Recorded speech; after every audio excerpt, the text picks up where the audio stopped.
Tonight on CBC Vancouver News. Major developments in the murder that rocked Canada's relationship with India. And these efforts include investigating connections to the government of India. So there's some relief, but there's a lot of questions still. Now 3 arrests and charges in the shooting death of BC Sikh activist Hardeep Singh Nijjar in Surrey. Plus, foreign interference, yes, but to what degree? There is one writing where this information may have led to the election of one candidate over another. How China's meddling attempts may have altered the results of a BC riding in the last federal election. Also, Game 6 is underway and hopes are riding high. Huge, we must win, I think. Always a little bit of nerves, but I think they can pull it off. I don't think it's going to go to Game 7. Yeah, tonight's the night. Big stakes for a Canucks win that would send them to round 2 of the Stanley Cup playoffs. This is CBC Vancouver News.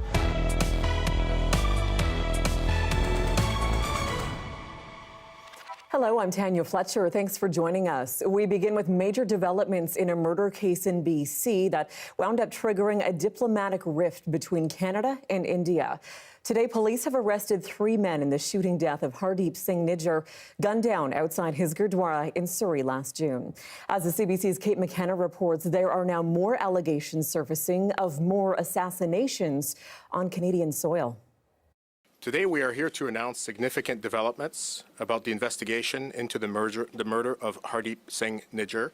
Nearly a year after the death of Sikh separatist Hardeep Singh Nijjar, 3 arrests. Karanpreet Singh, Kamalpreet Singh and Karan Brar are facing conspiracy and first-degree murder charges. But the RCMP says the investigation isn't over.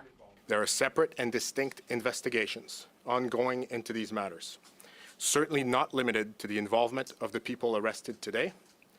And these efforts include investigating connections to the government of India.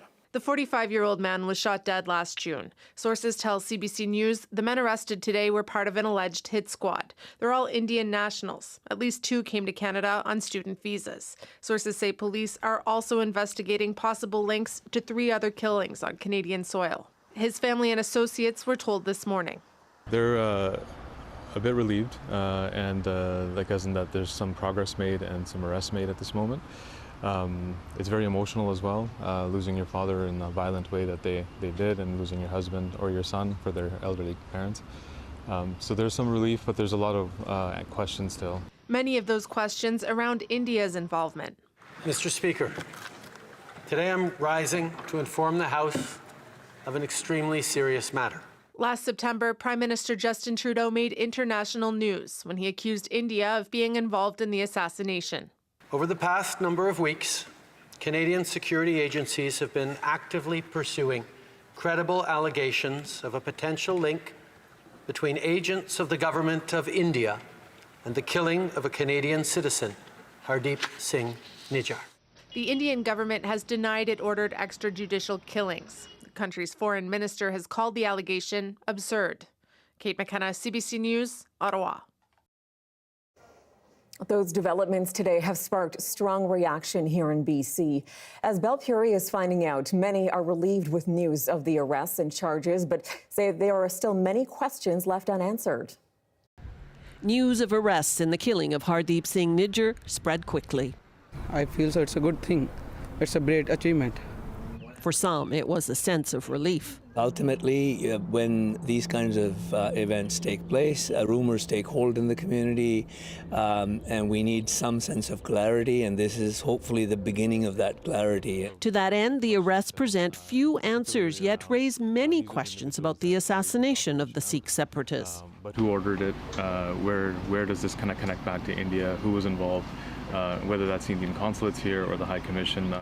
Nijjar's killing had all the earmarks of a highly coordinated attack. We really want to know what could be possible motives and who could be the people behind. I mean, these could be just puppets. We need to find out who the puppeteer is. That's a larger question which is bothering the community at this moment.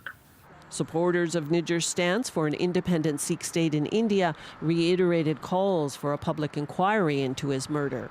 The shooters are obvious in a criminal investigation, but from a political standpoint and a community safety standpoint, we're still more interested in knowing who from the Indian side is involved. In response to the arrests, Surrey Mayor Brenda Locke urged the federal government to take every opportunity to determine if there was foreign government involvement in the murder of a Canadian citizen on Canadian soil. Most agree if India had a hand in the killing, it needs to be exposed. BC's former premier has some choice words. Look, India was a democracy, thriving democracy. We are not, at this moment, we don't have very friendly relations, but we don't support the dismemberment of a friendly country, just like we don't support Quebec going out of Canada. Our politicians are cowards. The arrests are a step forward, but one that only scratches the surface of what's behind last year's killing. Belle Puri, CBC News, Vancouver. In other news, the Surrey man arrested earlier this week in the White Rock stabbings has now been charged in both attacks. They happened within days of each other in the same area along the promenade, sparking public safety concerns in the community. 27-year-old Dimitri Nelson Hyacinth has today been charged with second-degree murder in the death of Kulvinder Singh Sohi, who was stabbed to death near the pier. Earlier this week, Hyacinth was also charged with aggravated assault in the stabbing of Jatinder Singh, who was left with stab wounds to the back of the neck. China's foreign meddling attempts during Canada's last two elections didn't change who won, but may have altered the results in two specific ridings. That's the upshot of the first report into the public inquiry into foreign interference. As Ashley Burke explains, one of those ridings flagged by the commissioner is here in BC. After reviewing top-secret intelligence and the testimony of dozens of witnesses, the Commissioner of the Public Inquiry said foreign interference did occur in Canada's past two elections, but our system remains sound. Marie-Josée Ugg says the overall outcome of the elections were not altered. Nor did this foreign interference have any impact on which party formed the government in the... But Ugg said foreign interference did have an impact. Some of these acts have been established while others remain only suspected, are a stain on our electoral process and impacted the process leading up to the actual vote. The Commissioner pointed to two examples of ridings that may have been impacted, including one BC riding in 2021, formerly held by Conservative Kenny Chiu. There is one riding where this information may have led to the election of one candidate over another, but I cannot say for sure. Ugg said she also can't exclude the possibility that Beijing interfered in a Liberal nomination race in Don Valley North in 2019, won by Han Dong. This report is a damning set of conclusions and findings in the first phase of this inquiry. The Public Safety Minister said the government's reviewing the report to help improve Canada's defences against foreign adversaries. Canada has robust safeguards in place to protect our democracy, and the Government of Canada continuously adjusts these measures to meet the long-standing and continuously evolving threat. The inquiry's commissioner said that perhaps the greatest harm that Canada suffered was that foreign adversaries accomplished one of their goals, undermining the public's trust in Canadian democracy. The next phase of the inquiry is scheduled for the fall. Ashley Burke, CBC News, Ottawa. If you're thinking about selling your home, you're going to have some steep competition. According to Greater Vancouver Realtors, the number of active listings has reached a 4-year high. The number of homes for sale is up 42% year over year. The region hasn't seen this many units on the market since 2020. Analysts have long anticipated the inventory surge following the Bank of Canada rate hikes, but that hasn't happened until now. Our region has grown by millions of people. So it's while the number is significant and we're seeing an increase, the longer term context, I think, still gives you a sense of just how low the number really is. He says compared to historic averages, the number of homes for sale in Metro Vancouver is still relatively low, which is what's keeping prices high. Right now, the average cost of a home across all types in the region is $1.2 million.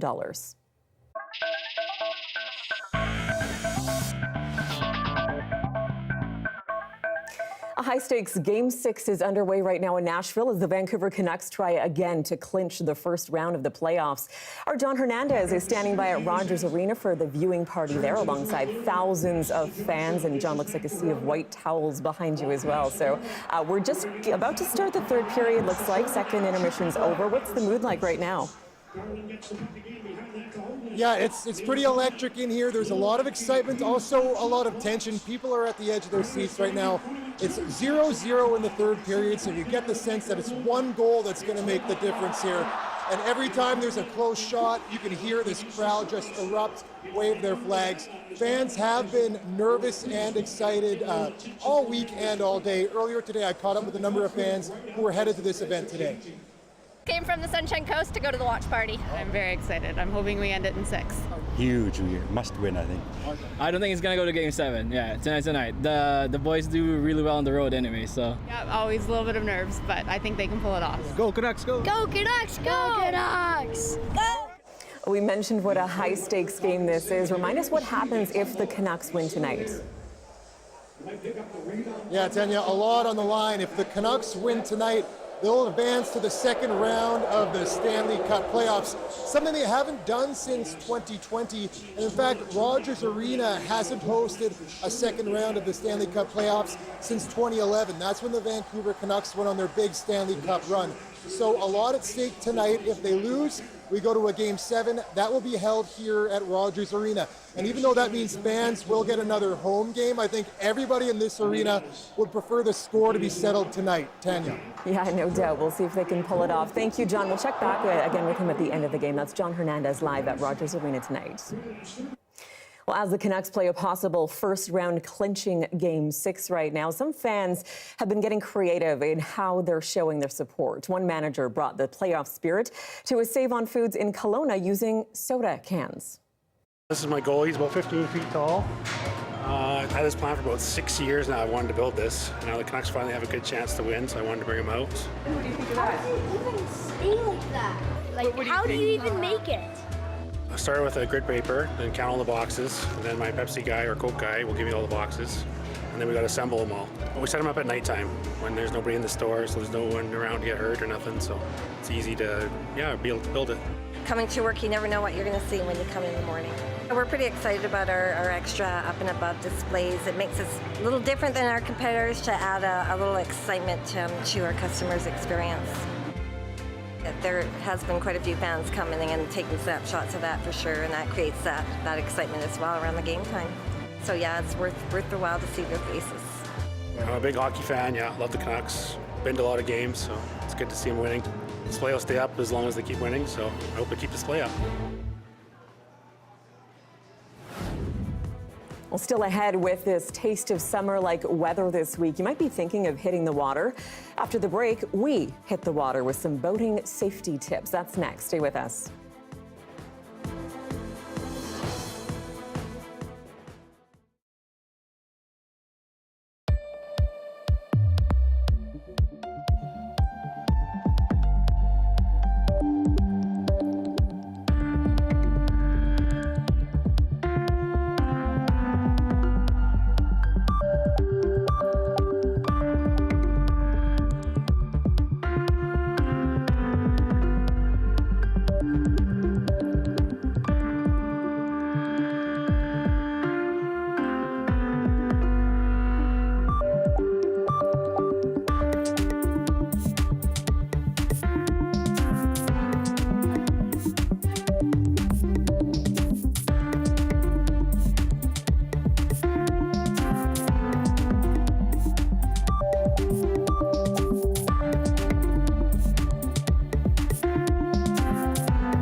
Welcome back. Summer is just around the corner and many British Columbians will be heading out for some fun on the water. But safety is top of mind with 2 drownings already this year. Last month, 2 men died while kayaking off Vancouver Island. Our Joel Ballard visited a local kayak center to learn how to paddle safely. Paddle sports on the water are a popular pastime here in BC. Canoeing, kayaking, stand-up paddleboarding, but they also come with a certain level of risk, the potential for drowning. Well, we've come to the Jericho Kayak Center here in Vancouver to learn some tips and tricks about how to stay safe on the water. Hey EJ, how's it going? Hi Joel, so nice to meet you. Hey, thanks for having us. Yeah, of course. EJ is the BC Director for Paddle Canada, a not-for-profit organization focused on paddling education and certification. Every year, it offers 2,000 courses across the country with more than 12,000 participants. EJ is going to take me out on a kayak, but first things first, we need to fix my outfit. He says the cotton's got to go. Okay, EJ, Perfect. I have finished squishing myself into that wetsuit. You have a dry suit? Yes. So we're almost ready, but I see you have something else. Yeah, so we always want to wear a PFD when we go out on the water, and we want to make sure we always wear it and it's always zipped up. Yeah, so we have been hearing about life jackets and the importance of life jackets for water safety, you know, from a very young age, especially if you go to swimming lessons. Does that message get through? So I find what I see around here, most people do, but often like the more recreational people get in their craft, so stand-up paddleboards or the recreational kayaks or even powerboats, people start to just take their life jackets off, and like that is not okay. Drowning is a preventable public health issue in Canada. Yet the Life Saving Society says around 460 Canadians die from drowning every year. And it says 80% of boating deaths involve people who aren't wearing a life jacket. EJ says life jackets need to be zipped up and tightened so they are nice and snug. So one nice test always is you want to pull your shoulder straps and see how far you can pull it up. It shouldn't really go up above your ears. So this is a fail? Yeah, you might actually want to tighten that a little bit more. Next, we focus on what to pack. So there are some pieces of equipment that are required by Transport Canada that we always bring, which includes the PFD we already talked about, which includes the whistle. You always want to bring a paddle, as well as a pump and a throwback. He also recommends packing a dry bag filled with a full set of warm clothing, a first aid kit, water and snacks, a paddle float which helps to get back into your kayak if you capsize, a phone in a waterproof case, and a VHF radio. We have the proper clothing, the proper equipment, we've checked the forecast, the tides, EJ has all the training, and with that, it's time to get on the water. We launch out into English Bay. The North Shore Mountains and the Vancouver cityscape serving as our backdrop. We even had a visitor. Paddling water sports are popular on rivers, lakes, and the ocean, but open water, like where we are now, presents its own unique challenges. Open water, like one of the things we definitely see quite a bit here is like there's always some wind. So you want to be prepared for the wind and again for those changing conditions. So the wind just makes the water a little bit rougher. You always want to start by going into the wind so you have the wind in your back coming home. Otherwise people just paddle way too far and then they won't be able to make it back. He says kayakers should also be careful around currents and large crossings that seem closer than they actually are. The biggest thing always is training, right? Like knowing how to actually behave in that environment, having the kayaking skills to prevent a capsize, but even if you were to capsize, having the skills to get back into your boat.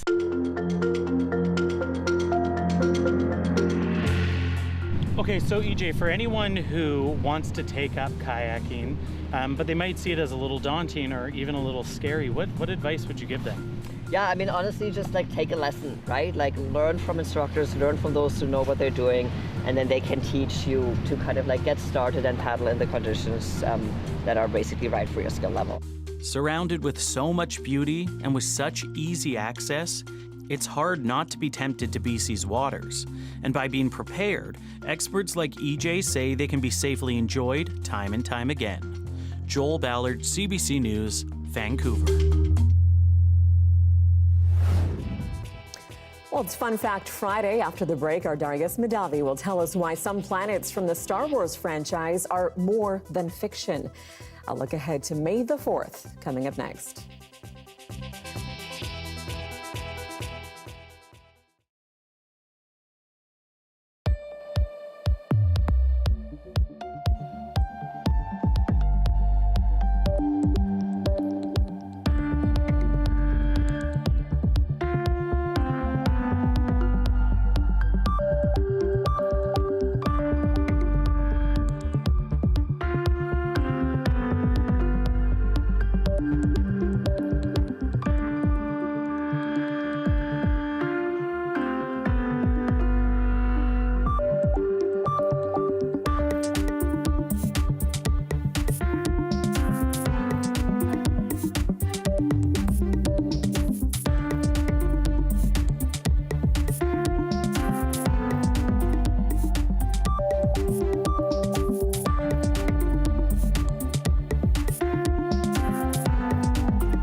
So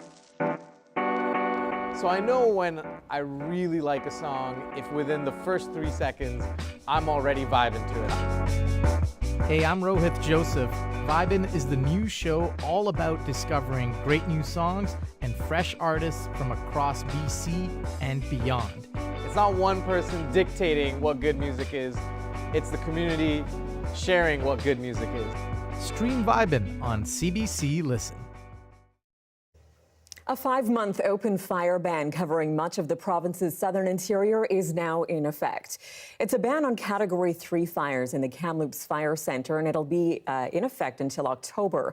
People can't burn 3 or more fires on a single property at the same time, or burn a pile more than 3 meters in width or 2 meters in height. Grass burns bigger than 0.2 hectares are also banned. The region includes Lillooet, Kamloops, Merritt, Vernon, and Penticton. Category 2 and 3 fires are already banned in the Caribou and Prince George fire centres.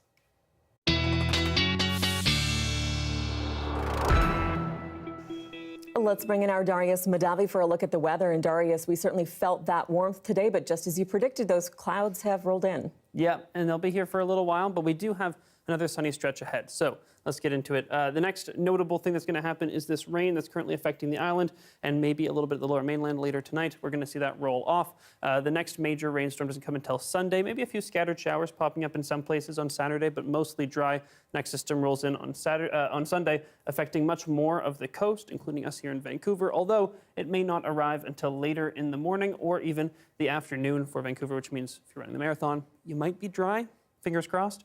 We're going to see that continue to roll in through Sunday, and then the heavier rain for the Metro Vancouver area comes overnight Sunday into Monday. But again, plenty of activity across other parts of the province as well once we get into early next week, and you can see this next system that's mostly going to affect the more northern parts of the coast. In terms of temperatures, those are coming up pretty much everywhere in the province tomorrow, and then continuing to rise for Sunday for the interior, but then falling for the coast. So we see temperatures come down a little bit on Sunday, but they should start to rebound as we get later into Monday and the rest of the week. So not going to last too long. We also have a warmer stretch and sunnier stretch coming ahead, which we'll talk about in a second. For now, conditions across the province, mostly sunny in the interior with a few areas that have a little bit more cloud, but it'll come in and out at times, but there will be mostly sunny periods, and then some showers across parts of the southwestern BC tomorrow, but mostly dry. And again, for a 5-day forecast, we do have that cloudy day tomorrow, a couple of showery, even rainy days. And then on Tuesday and into Wednesday, we start to see a ridge of high pressure set up across the province. It's going to keep us dry. It's going to keep us sunny. It's going to mean temperatures are going to rise to above 20, maybe even 25 for inland parts of Metro Vancouver and in the Fraser Valley as we get into the end of next week. All right, so more back and forth. Thanks, Darius. And it's Friday, so that means it's time for...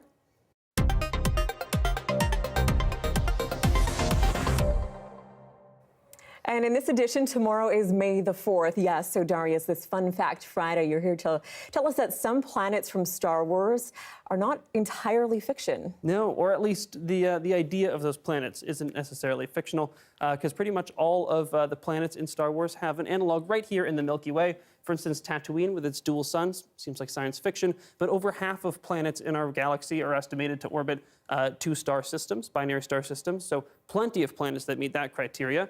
If we want to go over to Hoth, the ice planet, this is Ogle 2005.